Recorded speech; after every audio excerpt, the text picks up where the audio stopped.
I sit at Morton's Steakhouse watching my sister Amanda cut into a $140 lobster tail while my mother tells the waiter he won't be ordering anything tonight, should have brought food from home if he was hungry. The humiliation burns as other diners stare. This isn't about money I earn twice what Amanda makes, it's about punishment. 3 weeks ago, I refused to co-sign another loan for my sister's failing boutique business. Now I'm learning the price of saying no in the Walsh family. 20 minutes earlier, I walked through the mahogany doors of Morton's expecting to celebrate Dad's 62nd birthday. The hostess led me past crystal chandeliers and white tablecloths to where my family waited. Mom wore her best pearls Dad had on his navy suit, and Amanda sparkled in a designer dress I'd never seen before. "Philip, you made it," Mom said without standing. Her smile felt cold as winter rain. I leaned down to kiss her cheek. Wouldn't miss Dad's birthday dinner. Actually, Amanda giggled, swirling red wine in her glass. "This isn't for Dad anymore. Mom changed it to celebrate my huge business news." My stomach dropped. "What business news?" Dad cleared his throat uncomfortably. Amanda received a major investment opportunity for her boutique expansion. I forced a smile while my mind raced. 3 weeks ago, Amanda had begged me to co-sign a $30,000 loan for inventory.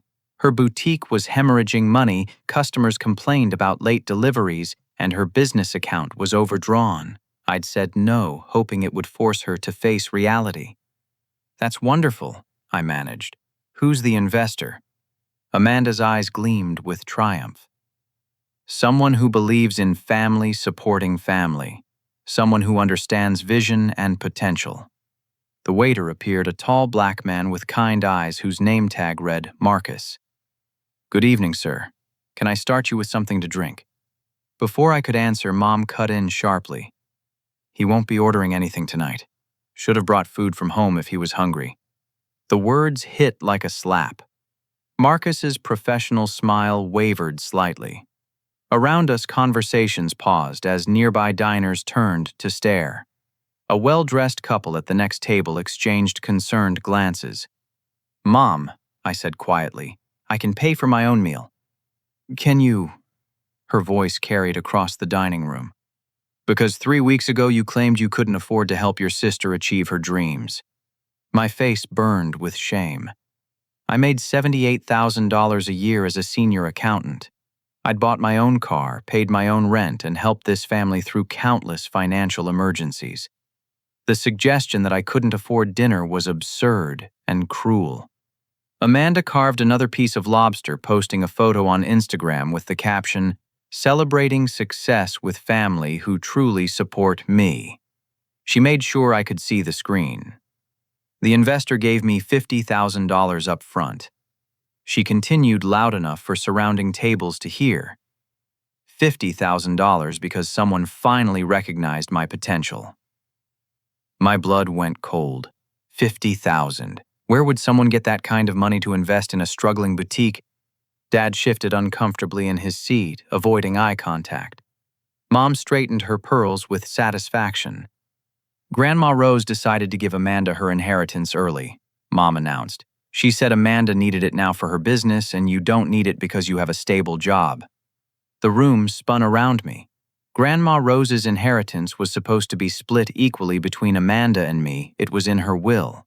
The inheritance represented 30 years of my grandmother's savings from her job as a school secretary. She'd planned it as a nest egg for both her grandchildren. "Grandma gave Amanda my inheritance," I whispered. "She gave Amanda what Amanda deserved," Mom replied coldly. "Someone who's building something meaningful with their life, instead of just shuffling numbers in a cubicle." Marcus stood frozen beside our table, clearly uncomfortable witnessing this family destruction. The couple at the next table had stopped eating entirely, watching our drama unfold. Amanda raised her wine glass. "To family who understand that supporting each other's dreams is what love really means." I stared at this woman I'd called sister for 28 years. I'd covered her car payments when she was unemployed.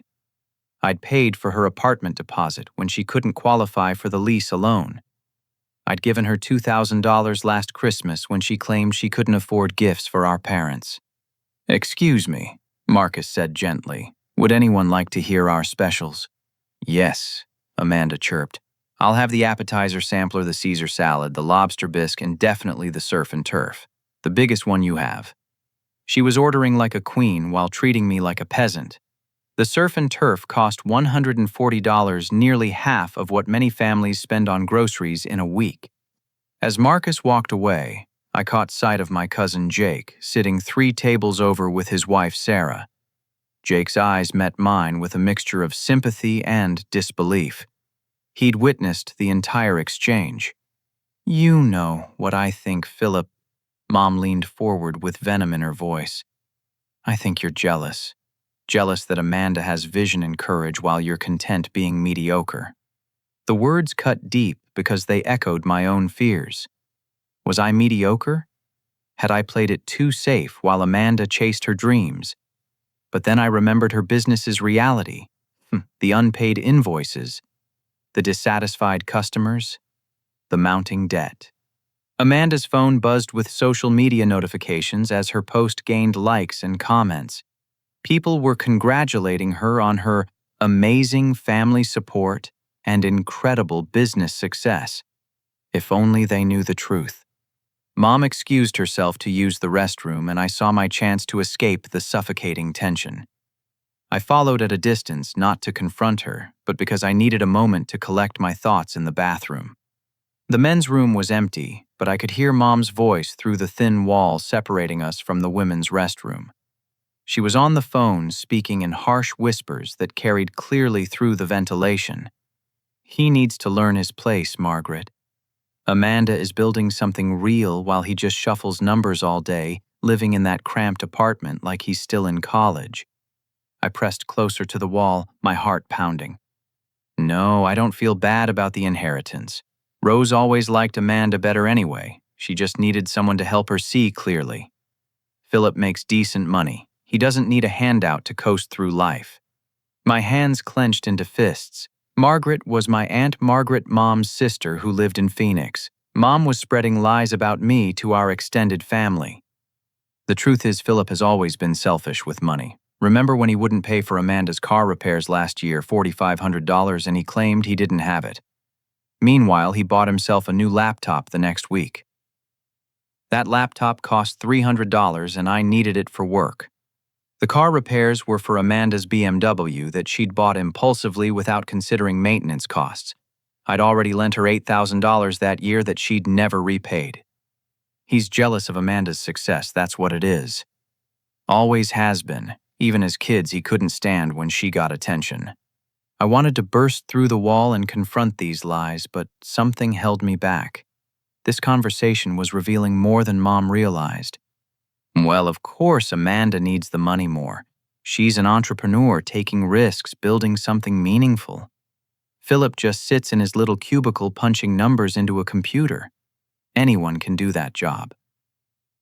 My job involved managing financial portfolios for a mid-size investment firm.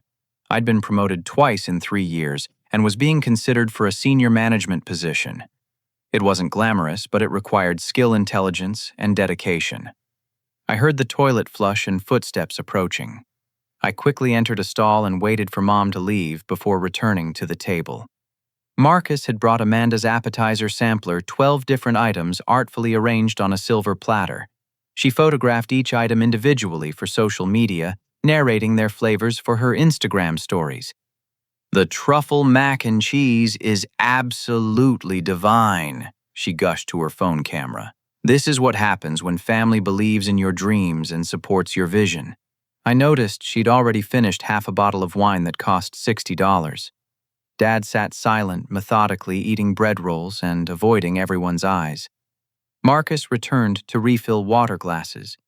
As he reached across the table, he quietly slipped a folded napkin next to my hand. I palmed it discreetly, unfolding it below the table. "Manager is aware of situation. We're prepared to handle whatever happens.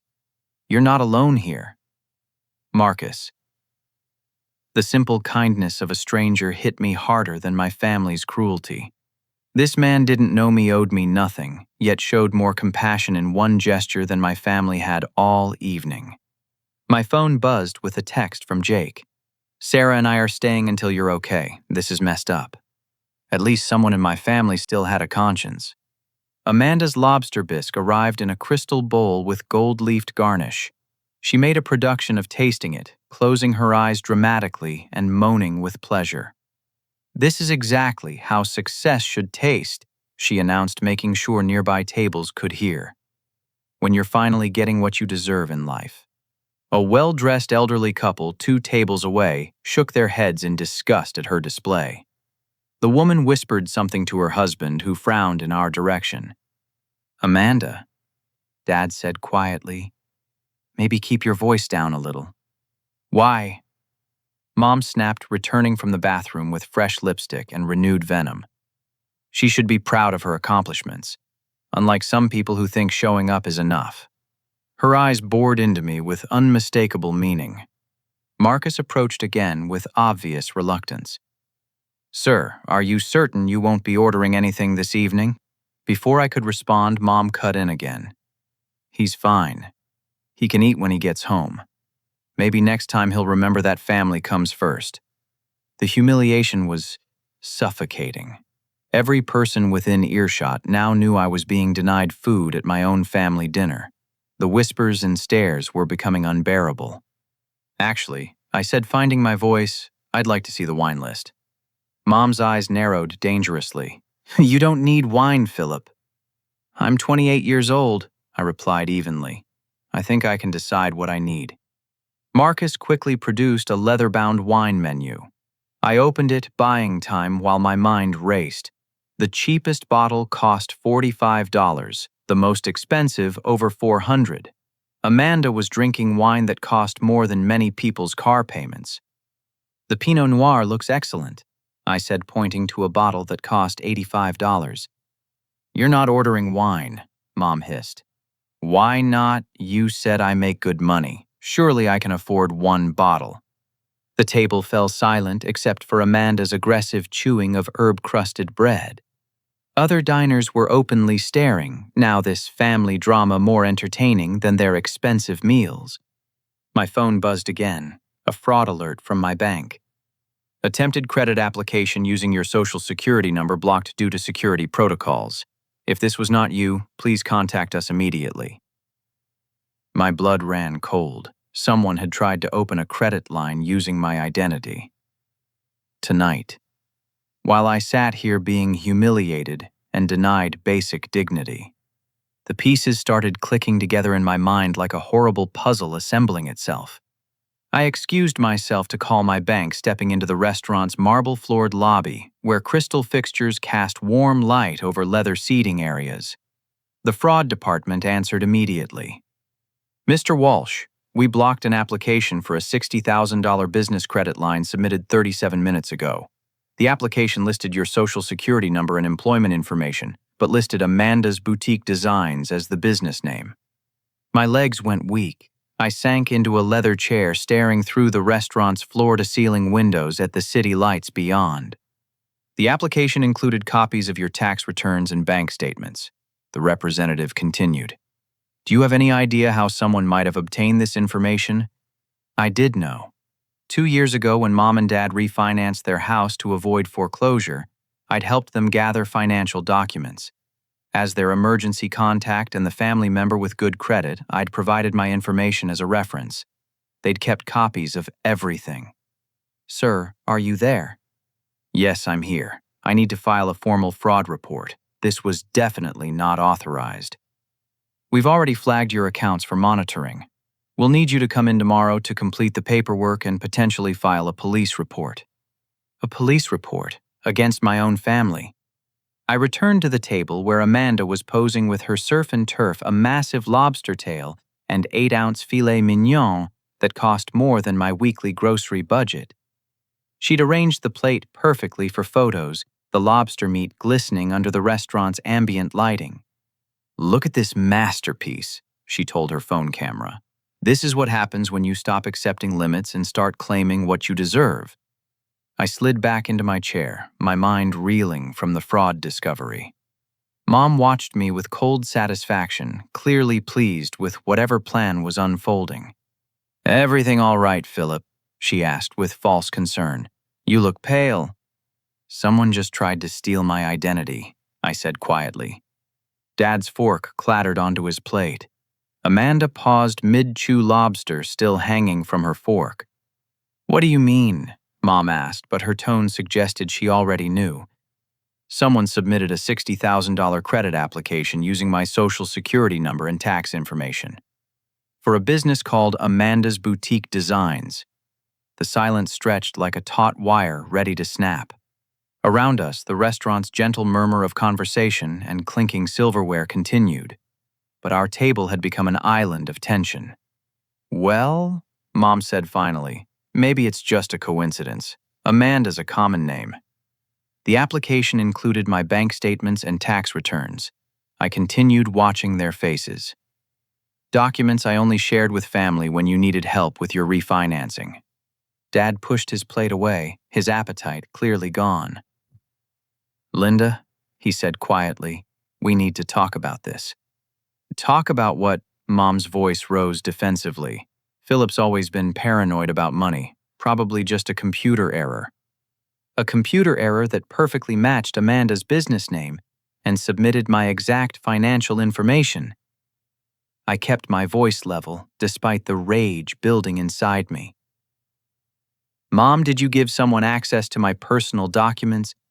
Amanda set down her fork with shaking hands. "I don't know anything about a credit application." "But you do know about a $60,000 investment opportunity, right? The one that requires perfect timing and immediate funding." The color drained from Amanda's face. She looked to Mom for guidance, but Mom was busy calculating her next move. Marcus appeared beside our table with perfect timing. "Is everything all right here?" I noticed the conversation seemed intense. "We're fine," Mom snapped, but Marcus didn't move away. He'd positioned himself where he could intervene if necessary, his professional training clearly including conflict management. "Actually," I said, looking directly at Marcus, "could you ask your manager to join us? I need to report a crime that's happening right now and I want witnesses." "A crime?" Mom's voice pitched higher. "Philip, you're being dramatic." "Identity fraud is a federal crime, Mom. Using someone's personal information to obtain credit without permission can result in 15 years in prison." Dad finally found his voice. "Linda, what did you do?" "I didn't do anything," she protested, but her eyes darted nervously around the dining room. "Family helping family isn't a crime. Philip has good credit and a steady income. Amanda needs help establishing business credit. It's just temporary." Temporary. I stared at her in disbelief. "You committed identity fraud to steal $60,000 from lenders, and you call it temporary." Amanda started crying, not the delicate tears of a victim, but the ugly sobs of someone caught in a lie. "I didn't want to do it," she whispered, "but my business is failing, and I owe everyone money, and Mom said you'd never miss it because you have job security." The truth was finally emerging, but it was worse than I'd imagined. "You didn't just take Grandma's inheritance," I realized. "You've been planning to frame me for business fraud." "Frame you?" Mom scoffed. "We were going to pay it back once Amanda's expansion succeeded. You would never have known." "Except Amanda's business isn't expanding," I said quietly. "It's collapsing. And when those loans defaulted, my credit would be destroyed. My job would be at risk, and I'd be legally responsible for debt I never authorized." Patricia, the restaurant manager, approached with Marcus.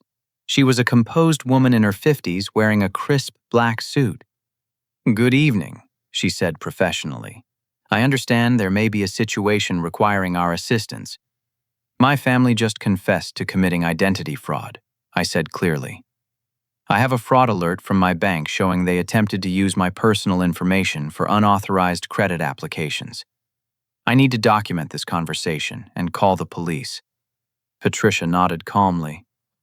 "We have a private dining room where you can handle this matter discreetly. Would that be helpful?" Around us, the dining room had gone nearly silent. Other patrons pretended to eat while straining to hear our family's destruction broadcast in real time. Philip.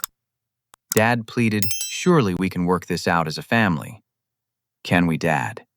Because it sounds like you all worked it out as a family, you just forgot to include me in the decision to destroy my financial future." Jake appeared at our table, his face grim with determination. "Philip, Sarah, and I heard what happened. We're here if you need support." Mom looked around wildly, realizing her public humiliation plan had backfired spectacularly. She was now the center of attention for all the wrong reasons. "Jake, this is a family matter," she said desperately. "No, Aunt Linda," Jake replied firmly. "This is a criminal matter. And Philip is family too, even if you forgot." The moment had arrived for me to make a choice that would change everything forever. As Patricia began discussing the private dining room, my phone rang. The caller ID showed my apartment complex's main office. At 8:30 on a Friday evening, this couldn't be good news.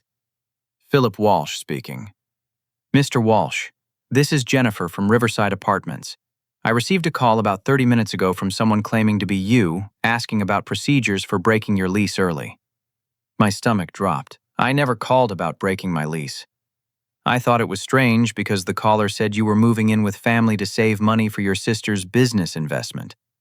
That didn't sound like something you'd do given how independent you've always been.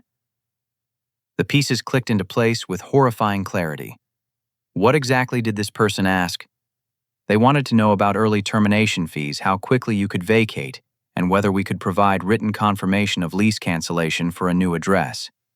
When I asked for your security code to verify identity, they hung up. I looked across the table at my family. Mom's face had gone ashen. She'd been making calls pretending to be me, trying to manipulate every aspect of my life to free up money for Amanda's fraudulent schemes. "Thank you for calling, Jennifer. Please flag my account for security. No one except me is authorized to discuss my lease." "Already done. I'll send you an email confirming this call tomorrow."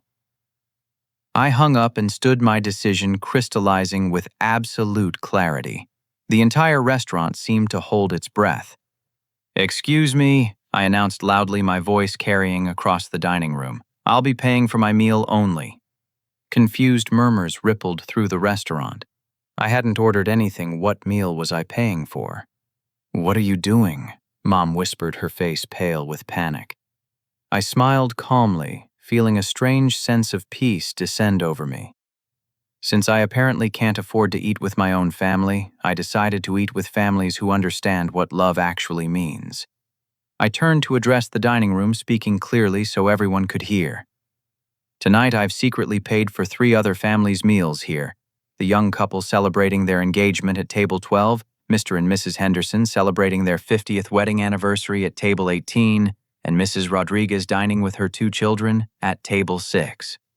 Gasps and murmurs spread across the restaurant. The young couple I'd mentioned looked up in shock, as did the elderly couple and the single mother with her children. "Marcus," I continued, "please confirm that I've already provided payment for those 3 families' complete meals, including dessert and gratuities." Marcus, understanding what I was doing, nodded professionally. "Yes, sir. Those arrangements were made while your family was occupied with their own dinner." The contrast was stark and deliberate. While my family had denied me basic dignity and food, I'd quietly ensured that 3 other families could enjoy their special moments without financial stress. Patricia stepped forward, understanding the situation's gravity. "Ladies and gentlemen, we apologize for any disturbance. Mr. Walsh has shown extraordinary generosity tonight, and we're honored to facilitate his kindness." The young couple stood and approached our table, the woman's eyes bright with tears. "Sir, we don't know how to thank you. We spent months saving for tonight's engagement dinner, and your generosity means more than you know." The elderly couple, Mr. and Mrs. Henderson, walked over slowly, their dignity intact, despite their obvious financial constraints. "Son," Mr. Henderson said, "in 50 years of marriage, we've rarely encountered such unexpected kindness." Mrs. Rodriguez approached with her 2 children, a boy about 8 and a girl around 10. Mr. The little girl said shyly. Mommy said you paid for our dinner. Thank you for making tonight special. My family sat in stunned silence as these strangers showed me more genuine appreciation than I'd received from my own relatives in years. You see, I said, turning back to my family, this is what family actually looks like.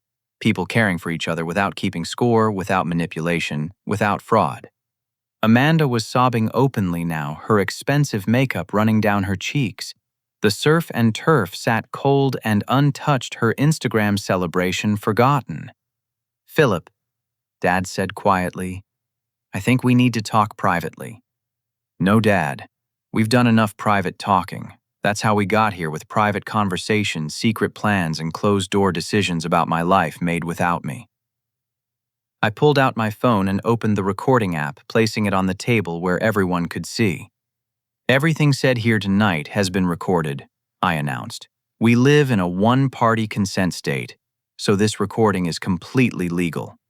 Mom's confession of identity fraud, Amanda's admission of business fraud, and the attempted manipulation of my housing situation, it's all documented.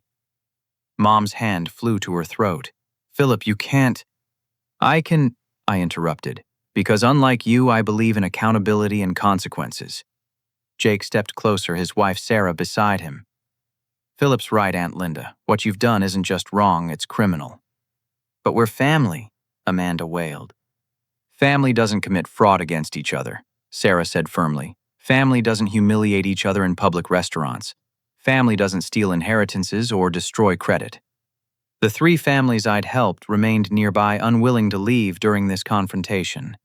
Their presence served as a powerful reminder of what genuine human connection looked like. Mr. Henderson spoke up with the authority of his 8 decades. Young man, he said to me, your family should be ashamed. In my day, we protected our children's futures, not destroyed them. Mrs. Rodriguez nodded agreement. My children will remember this night, not because a stranger bought dinner, but because they witnessed real kindness and real courage. I looked at my family, really looked at them, and saw clearly for the first time. Mom's desperation to live vicariously through Amanda. Dad's cowardice in enabling abuse rather than confronting it. Amanda's entitled expectation that others would fund her failures. Here's what's going to happen, I said with calm determination. I'm giving you all a choice. I reached into my jacket pocket and withdrew a manila folder I'd brought with me, not by accident, but as part of a plan I'd been developing for weeks. The weight of it felt significant in my hands. Before I explain your choice, I said, opening the folder, let me tell you what I've discovered about Amanda's successful business. Amanda's face crumpled with terror. Philip, please. There is no investor, I announced, spreading documents across the table. There is no expansion. There is no success. Amanda has been running an elaborate con game using family money to create the illusion of prosperity, while her actual boutique hemorrhages money and owes over $30,000 to suppliers. I placed the first document where everyone could see a printout of Amanda's real business account statements that I'd obtained through legitimate means. As her emergency contact on various business applications, I'd received copies of overdue notices and collection letters. Amanda's boutique has had negative cash flow for 8 consecutive months. She owes $12,000 in back rent, $8,000 to fabric suppliers, and $6,000 in unpaid utility bills. Mom grabbed the papers with shaking hands. This can't be right. It gets worse. I continued producing more documents. Amanda has been intercepting mail sent to Grandma Rose's address, including financial statements that would show her business's real condition. She's been creating fake invoices and fake customer testimonials to show our grandmother. Dad's face went gray. Amanda, is this true? Amanda couldn't speak through her sobs, but her silence was answer enough. The $50,000 from Grandma's inheritance was obtained through financial elder abuse, I stated clearly. Amanda convinced a 78-year-old woman to liquidate her retirement savings based on fabricated documents and lies about business success. I placed the final set of papers on the table records I'd obtained from the elder care attorney I'd been consulting with for 3 weeks. I've been working with attorney Michael Chen from the Elder Financial Protection Services since Amanda first started pressuring Grandma for money. Everything she's done constitutes financial exploitation of a vulnerable adult under state law. The restaurant had gone completely silent around us. Even the kitchen sounds seemed muted as the gravity of the situation settled over everyone present. Dad finally broke his silence, his voice barely a whisper. "Amanda, how could you lie to Grandma Rose like that?" "Because I had to," Amanda screamed, her composure finally shattering completely. "Everyone expected me to be successful like Philip. You all kept asking when my business would take off, when I'd be stable, when I'd find my path. I couldn't keep being the failure." Her honesty was raw and painful, but it revealed the toxic family dynamics that had created this situation. I started making up success stories because Mom kept comparing me to Philip's achievements. Every family gathering it was, "Philip got promoted again," or "Philip bought a new car," or "Philip's so responsible with money." I felt like garbage. Mom recoiled as if slapped. "I never meant—" "Yes, you did," Amanda continued, tears streaming. "You made it clear that Philip was the golden child who could do no wrong, and I was the disappointment who needed constant fixing. So I tried to become someone worth loving." The pain in her voice was genuine, but it didn't excuse her crimes. "So you decided to steal from an elderly woman and commit identity fraud?" Sarah asked incredulously. "I decided to take control of my own narrative," Amanda replied defiantly. "For once in my life, I wanted to be the successful one, the one making family proud." Dad finally found his courage. "Linda," he said, turning to my mother, "we need to acknowledge what we've done to both our children." Mom looked stricken. "What we've done? You've spent 28 years treating Philip like an ATM and Amanda like a project to be fixed. You've pitted them against each other instead of supporting both their individual paths." I was shocked to hear Dad speak so directly after years of passive enabling. "Gerald, don't you dare blame me for—" "For what?" Dad interrupted, his voice growing stronger. "For creating an environment where one son felt taken for granted and the other felt worthless. For making money the measure of our love. For turning family dinner into a public humiliation." The elderly couple, Mr. and Mrs. Henderson, approached our table again. Mrs. Henderson spoke with gentle authority. "Young man," she said to Dad, "your son Philip has shown more character tonight than many people show in a lifetime. Perhaps it's time to recognize what you have instead of destroying it." Mom looked around wildly, realizing she'd lost control of the narrative completely. The three families I'd helped stood nearby like a jury of decent people witnessing her family's moral bankruptcy. "This is all my fault," she whispered, finally grasping the magnitude of her actions. "I created this mess by playing favorites, by making everything about money, by teaching my children that love had to be earned through achievement." Amanda looked up through her tears. "Mom, I never wanted to steal from Grandma, but I couldn't face another family dinner where I was the failure and Philip was perfect. The pressure was crushing me." "I'm not perfect," I said quietly. "I've made mistakes, struggled with self-doubt, and sometimes resented being the family's financial safety net. But I never chose fraud and deception as solutions." Marcus stepped forward professionally. "Folks, we need to resolve this situation. Other diners are becoming uncomfortable, and we need to consider everyone's experience here tonight." Patricia nodded in agreement. "The private dining room is available if you need to continue this discussion." "Actually," I said, standing slowly, "I think we've said everything that needed to be said in public. Now it's time for the private conversation about consequences." I looked at each family member in turn, Mom with her ruined makeup and crumpled dignity, Dad with his newfound but late-arriving conscience, and Amanda with her destroyed illusions and genuine remorse. "Here's your choice," I said firmly. "We can handle this as a family with accountability and genuine change, or I can let the legal system handle it through criminal prosecution." The weight of that ultimatum settled over them like a heavy blanket. "What does handling it as a family mean?" Dad asked carefully. I picked up my phone, showing them the fraud report screen. "Amanda immediately enters financial counseling and creates a realistic repayment plan for Grandma's money. Mom and Dad attend family therapy to address the favoritism and manipulation. All access to my personal information gets permanently revoked, and everyone commits to rebuilding this family based on respect instead of financial transactions. And if we refuse, Mom asked weakly. Then I file criminal charges for identity fraud, elder financial abuse, and attempted credit fraud.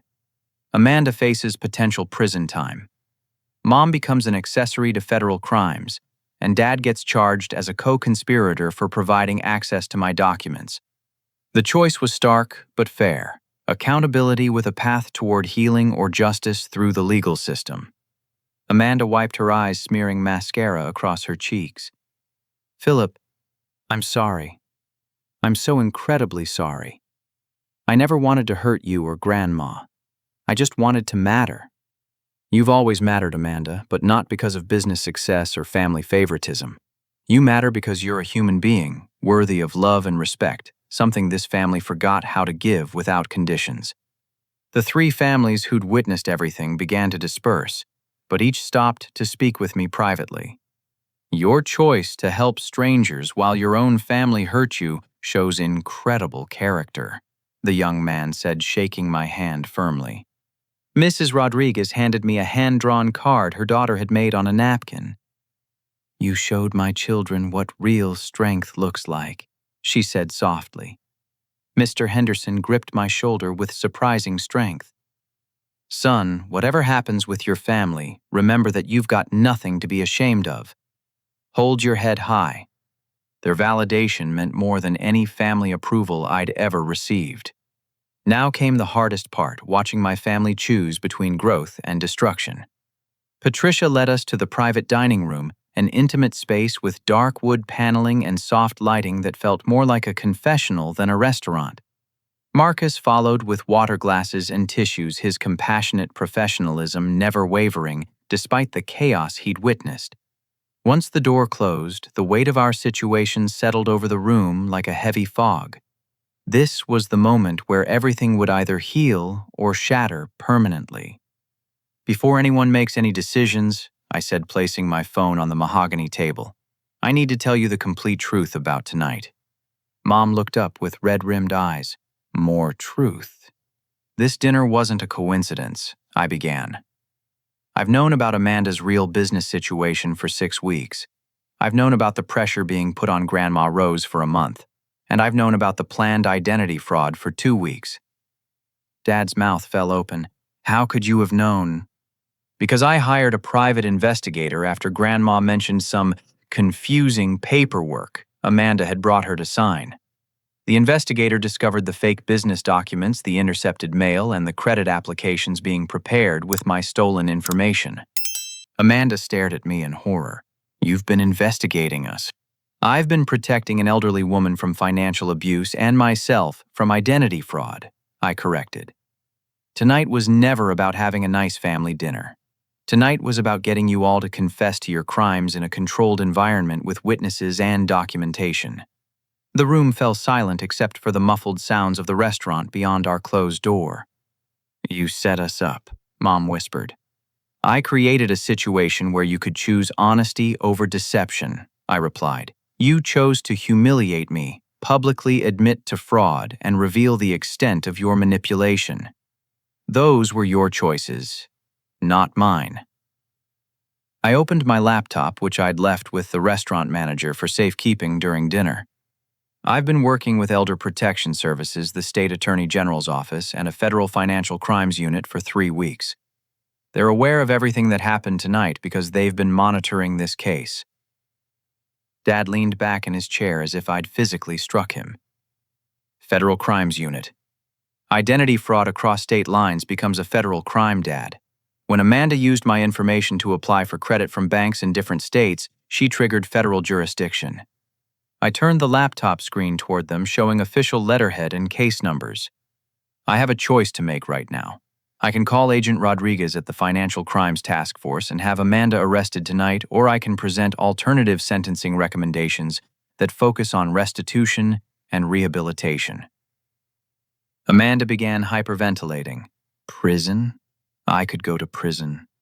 Financial elder abuse alone carries up to 10 years. Add identity fraud and conspiracy charges, and you're looking at 15 to 20 years minimum. Mom grabbed my arm desperately. Philip, please. She's your sister. We're your family. Are you? I asked calmly, because family doesn't usually commit federal crimes against each other. Marcus knocked softly and entered with a tray of coffee and water. His presence reminded us that the world continued beyond our family crisis. The young lady seems distressed, he observed professionally. Should I call for medical assistance? No, I said, but thank you for your concern. After Marcus left, I outlined the stark reality they faced. Here's what federal prosecution looks like. Amanda gets arrested tonight, spends the weekend in federal holding, faces arraignment on Monday with bond set between $50,000 and $100,000 that she can't afford. Mom becomes a co-conspirator for providing stolen documents. Dad faces charges for enabling and assisting federal crimes. The case gets media attention because elder fraud is a hot-button issue right now. I paused to let that sink in. Your mugshots appear on the evening news. Amanda's boutique gets padlocked as evidence in a federal investigation. Mom and Dad lose their house when they can't make payments without my financial help, which ends permanently with my family's arrests. The inheritance money gets frozen as proceeds of elder fraud, leaving Grandma Rose financially devastated. The domino effect was catastrophic and complete. Alternatively, I continued, I present the federal prosecutor with a family intervention plan that demonstrates accountability and prevents future crimes. What kind of plan? Dad asked hopefully. I opened another document on my laptop. Amanda immediately enters a residential financial rehabilitation program that specializes in fraud recovery. It's a 6-month program that combines psychological counseling with practical money management training. Residential, Amanda whispered. You live at the facility and work at an assigned job to pay for the program while learning healthy financial behaviors. No access to credit, no unsupervised financial decisions, complete transparency in all money matters. She nodded desperately. I'll do it. Mom and Dad enter a family therapy program specifically designed for parents who've enabled financial abuse. It's a year-long commitment with weekly sessions and supervised interaction with their children. Mom looked stricken. Supervised interaction. A professional counselor supervises all family contact until you demonstrate healthy relationship patterns. No more manipulation, no more playing favorites, no more financial guilt trips. Dad cleared his throat. What about Grandma's money? Full restitution with interest paid from Amanda's program earnings and Mom and Dad's supervised budget. The payment plan extends over 5 years with regular progress reports to Elder Protection Services. I closed the laptop and looked at each of them directly. Most importantly, I disappear from your lives until you've completed your rehabilitation programs and demonstrated genuine change. No calls, no visits, no family occasions. You earn your way back into my life through actions, not words. The silence stretched for several minutes as they processed the magnitude of their situation. And if we refuse these terms, Mom asked weakly, then I call Agent Rodriguez right now, Amanda gets arrested, and this family destroys itself through the criminal justice system instead of rebuilding through accountability. Amanda spoke first, her voice small but determined. I want the rehabilitation program. I'm tired of lying, tired of failing, tired of being someone I'm not. Dad nodded slowly. Linda and I will do the therapy. We've damaged both our children, and we need to face that. All eyes turned to Mom, who sat perfectly still for what felt like an eternity. I never meant for things to go this far, she whispered finally. I just wanted Amanda to succeed, and I took your stability for granted, Philip. I've been a terrible mother to both of you. Tears flowed freely now, not from manipulation or self-pity, but from genuine recognition of the harm she'd caused. I'll do whatever it takes to earn forgiveness, she continued. From you, from Amanda, from Grandma Rose. I've destroyed my family through my own selfishness. I felt no satisfaction in her admission, only sadness for the years of dysfunction that had brought us to this breaking point. The federal prosecutor requires 48 hours to review alternative sentencing proposals. I said, "This isn't a negotiation that can be undone. Once you commit to this path, any violation results in immediate arrest and full prosecution." They all nodded, understanding. I picked up my phone and dialed Agent Rodriguez. Huh. "Agent Rodriguez, this is Philip Walsh. My family has chosen rehabilitation over prosecution. I'll have the formal agreement signed and delivered to your office by Monday morning." After hanging up, I looked at my family, broken, humbled, but finally honest about their failures. "The real work starts now," I told them. "This isn't about avoiding consequences. It's about becoming the family we should have been all along." 6 months later, I sat across from Amanda at a small cafe near the residential rehabilitation center where she'd been living and working. She looked different, healthier, calmer, and genuinely happy for the first time in years. "I graduate next week," she said, stirring honey into her tea. "They offered me a permanent position managing their thrift store, but I think I want to go back to school instead." "What would you study?" "Social work, maybe counseling. Turns out I'm good at helping people who've made mistakes, probably because I understand the shame and desperation that leads to bad choices." She'd gained weight back to a healthy level, and her eyes held a clarity that had been missing for years. The expensive clothes were gone, replaced by simple outfits that reflected her new understanding of what actually mattered. "Philip, I need to tell you something important," she continued. "I've been writing letters to everyone I hurt you. Grandma Rose, the suppliers I stiffed, even the customers who never got their orders. Not asking for forgiveness, just acknowledging the harm I caused." How does that feel? Terrifying and liberating at the same time. For the first time in my life, I'm taking responsibility without expecting someone else to fix the consequences. She showed me a photo on her phone, Amanda working in the center's garden dirt under her fingernails, surrounded by other women learning to rebuild their lives. These women have become my real support system.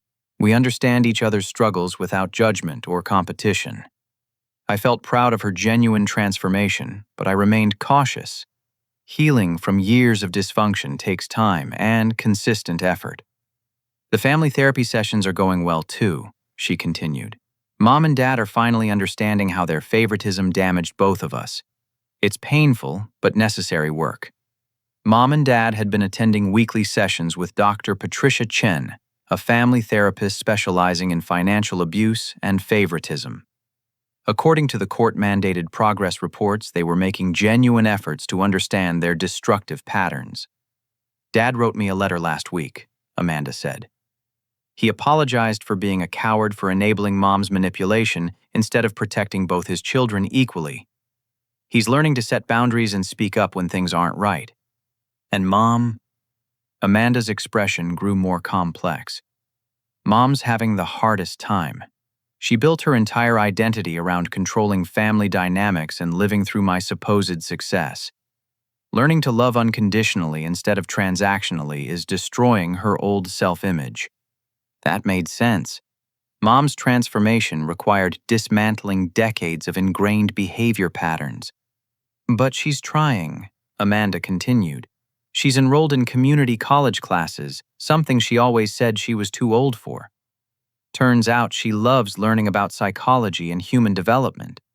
I sipped my coffee, processing these updates about family members I hadn't seen or spoken to in half a year. "What about Grandma Rose?" Amanda's face brightened. "She's doing amazingly well. The money's been completely repaid with interest, and she's actually proud of how this situation forced our family to get help. She says she's just happy to live long enough to see us all become honest with each other." Grandma Rose had shown remarkable resilience and forgiveness throughout this ordeal.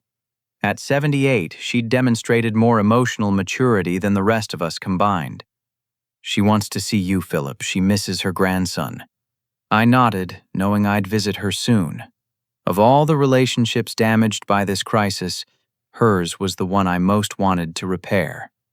"How are you doing?" Amanda asked. "I know this year has been hard for you too." She was right. Setting boundaries with my entire family while watching them struggle through rehabilitation had been emotionally exhausting. But it had also been necessary and ultimately healing. I've been in therapy myself, I admitted, learning to recognize codependent patterns and understand my role in enabling this dysfunction. My therapist, Dr. Jennifer Martinez, had helped me understand that my years of financial rescuing and people-pleasing had inadvertently enabled my family's destructive behaviors. Learning to love without fixing had been its own challenging journey. I've also been dating someone. I continued, surprising myself with the admission. Amanda's face lit up with genuine happiness. Really? Tell me about them. Her name is Sarah. Not Jake's wife, obviously, and she's a teacher I met through volunteer work at the Literacy Center. She doesn't know about our family's situation, which has been refreshing. She likes me for who I am, not what I can provide. Sarah represented everything my family relationships had lacked: mutual respect, honest communication, and genuine care without financial transactions. The best part is that she has her own healthy family relationships, I continued. Seeing how normal families function has been eye-opening. Amanda nodded with understanding. That's wonderful, Philip. You deserve to be loved without conditions or expectations. We sat quietly for a moment, both processing how far we'd all come since that devastating dinner at Morton's. Do you think our family can actually heal from this? Amanda asked. I think we can become a different kind of family, I replied.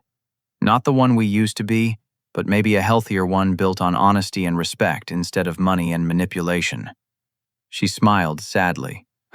I miss the old family sometimes, even though it was toxic. At least it was familiar. Growth is uncomfortable, I agreed. But the alternative was watching this dysfunction destroy us completely. Amanda checked her watch. I need to get back for group therapy, but I'm glad we could meet. These visits mean everything to me. As she prepared to leave, she hesitated. Philip, I know I don't deserve forgiveness yet. I know earning back your trust will take years of consistent actions, not just words. But I want you to know that becoming someone worthy of your love is my primary motivation now. Her sincerity was evident, but I remained realistic about the long road ahead. Focus on becoming someone worthy of your own love first, I suggested. Everything else will follow from there. She hugged me goodbye, a real hug, not the performative embraces from our dysfunctional past. After she left, I sat alone with my coffee, reflecting on the incredible journey our family had taken from destruction to potential renewal. 3 weeks later, I finally visited Grandma Rose at her tidy apartment filled with photos and memories. She made my favorite cookies and listened to my stories about the rehabilitation process with the wisdom of someone who'd lived through genuine hardship. You did the right thing, Philip, she said firmly. Sometimes love means letting people face consequences for their choices. You saved this family by refusing to enable our destruction. Her validation meant everything to me. Another month passed before I agreed to a supervised family dinner with Mom, Dad, and Amanda. Dr. Chen facilitated the meal, helping us navigate conversations without falling into old patterns. It was awkward and painful, but it was honest. Mom apologized without making excuses. Dad spoke up when conversations became unbalanced. Amanda shared her progress without seeking praise or validation. We were learning to be a family based on mutual respect rather than financial obligation. Now, a full year later, I can honestly say that losing my dysfunctional family was the best thing that ever happened to me. The people sitting around our monthly dinner table now are genuinely trying to love each other well, and that makes all the difference. Mom is thriving in her college courses and has learned to express pride in both her children equally. Dad has found new employment and regained his voice in family decisions. Amanda is completing her social work degree while maintaining the healthy habits she learned in rehabilitation. As for me, I've learned that my worth isn't measured by what I provide for others, but by how I respect myself and demand respect in return. I've learned that the most loving thing you can do for family is refuse to enable their destructive behavior. And I've learned that sometimes the family you choose, like Sarah and her relatives who've welcomed me with genuine warmth, can teach you what love actually looks like. That night at Morton's, when I stood up and announced that I'd be paying for my meal, only I thought I was just fighting back against humiliation. but I was actually choosing dignity over dysfunction, accountability over enabling, and genuine love over transactional relationships. The family that emerged from that crisis is smaller, quieter, and more honest than what we had before. We split restaurant bills equally, now celebrate each other's genuine achievements without competition, and show love through presence rather than presence. I learned that night that family isn't about who gets the biggest piece of the pie. It's about everyone caring enough to make sure there's pie for everyone.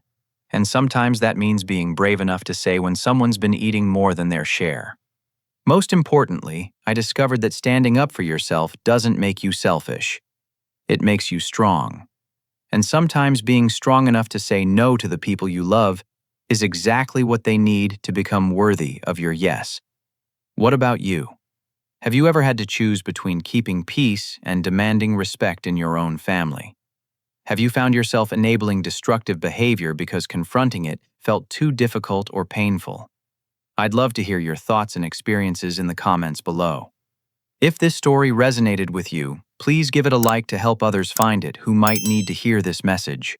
Subscribe for more stories about finding strength in difficult family situations, and share this with anyone who might be struggling with similar dynamics in their own relationships. Thank you for listening to my story, and remember, you deserve to be loved and respected for who you are, not just what you can provide for others. Here's to choosing dignity, demanding accountability, and building the healthy relationships we all deserve.